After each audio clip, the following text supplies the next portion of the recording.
handwritten message placed on a window, which read "Call 911, may have saved a woman's life as she was being beaten and choked by her boyfriend." The incident occurred on Saturday morning, the 20th of February 2021, in a home located on the 300 block of Pearl Lane in the Unity Township of Pennsylvania. Her boyfriend's been identified as 44-year-old James Vickers. On this day, the couple got into a heated argument. Vickers became so angry, he grabbed her phone and smashed it so she couldn't call for help. He then started beating her up and strangling her as she was trying to leave the home. She felt like she was going to die. Feeling helpless and with no one to call, she hatched a plan and managed to scrawl a note on a piece of paper she found that said "Call 911. She then stuck the message in the window of the home to draw attention to the pedestrians walking past the house. The plan worked when a passerby spotted the message and alerted the police. When cops arrived at the home, they were met at the door by Vickers, who was in possession of a folding knife. He was arrested after a brief struggle and after hurling obscenities at the officers. The woman suffered multiple cuts to her face, but was expected to recover.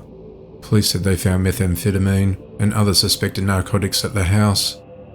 Vickers was held in the county jail on a $25,000 bond and was charged with assault, strangulation, and drug offences, and is due back in court on the 1st of March. According to court records, Vickers pleaded guilty back in 2018 to simple assault and strangulation from 2 other separate cases. He was subsequently sentenced to 6 to 23 months in prison and was released from probation in October of 2020. An arrest has been made involving the triple killing of family members and a baby that was kidnapped from a house in Huntsville, Arkansas. The incident occurred on the 23rd of February 2021. 22-year-old Hunter Chenoweth of DeQueen admitted to opening fire on his mother, 51-year-old Tammy Lynn Chenoweth, after explaining she pointed a gun at him amid a heated argument. Investigators said he later stabbed his 26-year-old sister to death, Cheyenne Chenoweth, who was in another room, after getting into an argument with her. Hunter's stepfather, 59-year-old James McGee, was at work during the 2 killings. When he arrived home, he found his stepson had locked himself in the house. James looked through the window and noticed his wife's body on the floor. Eventually, James forced his way in, and according to Hunter, he had a knife in his hand, so he shot James multiple times. Hunter then fled the scene with Cheyenne's 10-month-old baby. After a complaint against Hunter had been received, sheriffs arrived at the residence that evening to discover the dead bodies. They deduced that the infant was missing, so they sent state troopers out searching for 2 vehicles that had been seen at the home earlier that day. One of the vehicles was a truck, was found abandoned, but troopers caught up to another vehicle, which was a van, at 10:10 p.m. that same night, along Interstate 30 near Benton. A passenger armed with a rifle got out of the vehicle and began verbally provoking the officers.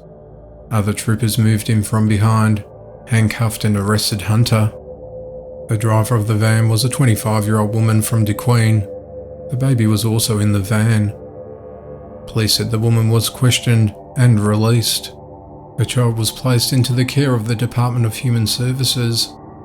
In February of 2020, Chenoweth was arrested in Washington County for domestic battery and endangering the welfare of a minor after he stabbed his father-in-law in front of a 17-year-old, seriously injuring him. He failed to appear to his court date for these charges in March of 2020, another Class C felony. Hunter now faces 3 capital murder charges against him. He's currently being held in the Washington County Jail on a $1 million bond as he awaits trial. Shocking CCTV footage shows the horrifying moment a jealous woman storms into a bar and opens fire, killing a woman who was at the same table as her husband and a group of friends. The incident occurred on Thursday the 18th of February this year in a building located in Tianguá, Brazil. The footage starts with a group of 6 men and a 26-year-old woman named Diane Barris accompanying them. She's seen wearing a white tube top and shorts, chatting and having drinks with the men. Diane Rodriguez's husband can be seen sitting opposite her, wearing a white cap and a polo blue shirt. A separate camera from outside the building then captures a 31-year-old, Diane Rodriguez, arriving on the back of a motorbike with another person, and was seen walking into a bar carrying a cream handbag. She was feeling upset and agitated with her husband, as the bar was known to be frequented by hookers, and the couple had argued previously about the husband going to such bars. She storms into the bar, removes a silver gun from a bag, and starts firing shots at the group. The shots also hit a 24-year-old man who was taken to hospital, where he's recovering from the wound to the arm after undergoing surgery. After the shooting, security footage shows the husband caught in a scuffle with his wife outside the premises, trying to remove the silver gun from her hand. It's unclear what happened to the gun, but Rodriguez is seen walking away from the scene with her handbag. Later that day, the police arrested her and she was remanded in custody. When questioned, she explained to the investigators that she fired shots at random to disperse her husband's table, and she did not know the woman she killed. Rodriguez has no prior criminal conviction and he's been investigated for murder and bodily injury. Just after midnight, on the 22nd of February 2021, a man was shot dead and his son wounded in a violent altercation between neighbours that also saw a woman get smashed in the face with a shovel. It all started when a scuffle began outside duplex apartments over damage caused to a vehicle outside the home where the neighbours live, located at 2861 Cold Springs Road in Baldwinsville, New York. 44-year-old William Kratz and a 36-year-old woman he lives with in the second floor apartment were physically fighting the first floor tenants, 44-year-old William Delaney and his son. During the altercation, the woman was smashed in the face with a shovel, causing facial injuries, and after this, both the father and son were struck by gunfire outside the duplex apartment. Kratz was arrested after the bloody attack that left his neighbour downstairs dead, and the man's son suffering from gunshot wounds. The woman hit with the shovel was taken to hospital and treated for facial injuries and was later released. Both father and son were taken to a local hospital where Delaney was pronounced dead, and his son is in a stable condition and is expected to survive. Authorities are investigating whether Kratz fired in self-defense. It was reported that Kratz was in possession of an illegal firearm called a ghost gun, which is a weapon assembled from individual components, making it untraceable to the authorities as it doesn't have a serial number. Kratz was charged with criminal possession of a weapon while the investigation is active and ongoing, while the police are still trying to piece together who started the fight. A 42-year-old man has just confessed to cutting out and eating a neighbour's heart after 3 people have been killed in Chickasha, Oklahoma. The event unfolded as Lawrence Paul Anderson had been staying with his 67-year-old uncle, Liam Pye, and his aunt, Delcy Pye. He had been living there since he'd been released early from prison on the 18th of January this year. He was initially sentenced to a 20-year term in 2017 after being caught with a gun and dealing in drugs, but he only served 3 of those years. Anderson told the authorities that he went over to his 41-year-old neighbour's house, Andrea Blankenship, on the 9th of February this year, before killing her and cutting out her heart. He explained that he then took the heart back to 214 West Minnesota Avenue, where he cooked it with potatoes to feed his family to release the demons. He then stabbed his uncle and a 4-year-old girl named K.S. Yates to death before he started attacking his aunt. Someone made a 911 call from home that day, but the caller hung up. Chickasha police were dispatched and attempted to make contact with the homeowner. While attempting to make contact at the door, officers heard screams of help from inside the home. Officers forced their way inside the residence and found the uncle and little girl dead. Medics took the aunt to a hospital, who survived the horrific attack and received treatment to her wounded eyes, and Anderson was arrested. The authorities are investigating whether Anderson was under the influence of drugs on the day of the stabbings. At the time of his guilty plea in 2017, he told the judge that he took bipolar medication. The prosecutors are considering their options, including the death penalty, as the case continues. A man remains at large after shooting his 8-month-old daughter in the head during a fight with the child's mother. The incident occurred around 3:30 on Saturday, the 20th of February, In the parking lot of the Hallmark Apartments, along Hallmark Drive in Columbia, Tennessee, 21-year-old Cobia Eugene Lloyd and the mother of his children got into an argument when he shot into a vehicle with the mum and the 3 children inside, ages 2, 1 and 8 months old respectively. The youngest of the trio was struck in the head. The baby is in a critical but stable condition at the Vanderbilt Children's Hospital. Lloyd is wanted on charges of attempted first-degree murder, felony reckless endangerment, and aggravated child endangerment. Detectives are aggressively pursuing leads to bring Lloyd into custody. A 32-year-old man has been arrested for attempted murder after he dragged a man under his car in Hanford, California. The incident occurred on Monday when Travis Gondola was tracking his girlfriend to the 1800 block of Concord Circle. Gondola drove recklessly up and down the street until neighbours and the victim, 28-year-old Jesse Mitchell, came out to confront him. A heated argument broke out, and it was at this point that Gondola accelerated towards Mitchell, knocking him to the ground and pinning him under the vehicle. The suspect continued to drive away, dragging the victim with him until he came to a stop, which was approximately 150 feet. Gondola exited his car and attempted to flee the scene, but he was detained by a witness who observed the assault. The police were contacted and he was arrested and booked into the Kings County Jail, and his bail is set at $775,000 while he awaits trial. A Pensacola, Florida man is accused of throwing a woman onto a bed, then smelling her to see whether she had cheated on him.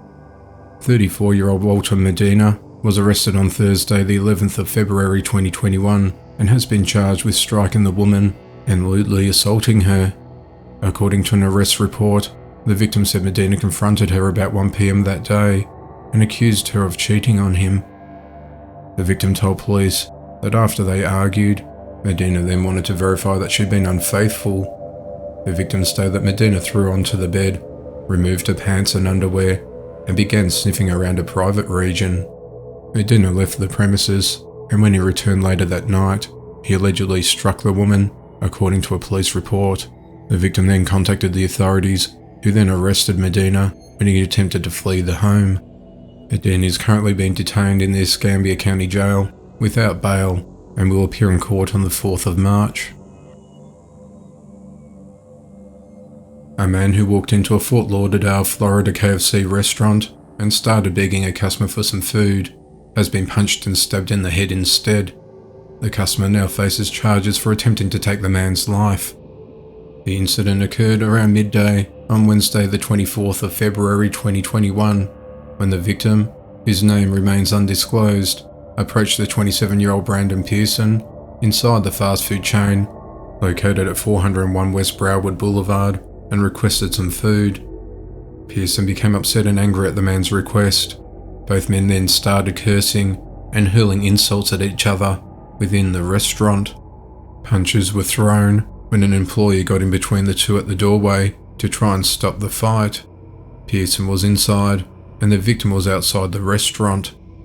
The victim grabbed a handful of small rocks from the parking lot and threw them at Pearson, who then pushed his way past the employee and knocked the victim to the ground. The victim tried kicking Pearson, but Pearson got on top of him, pulled out a knife, and stabbed the man in the head. Pearson went back into the restaurant, sat down, and waited for the police, while the victim was then taken to the hospital. During questioning, investigators said Pearson admitted to stabbing the man because the victim threw rocks at him. Pearson was arrested and he's been held at the Broward County Jail on a $50,000 bond. A man turned himself in to authorities after he shot a man going door to door in an apartment complex without any clothes on.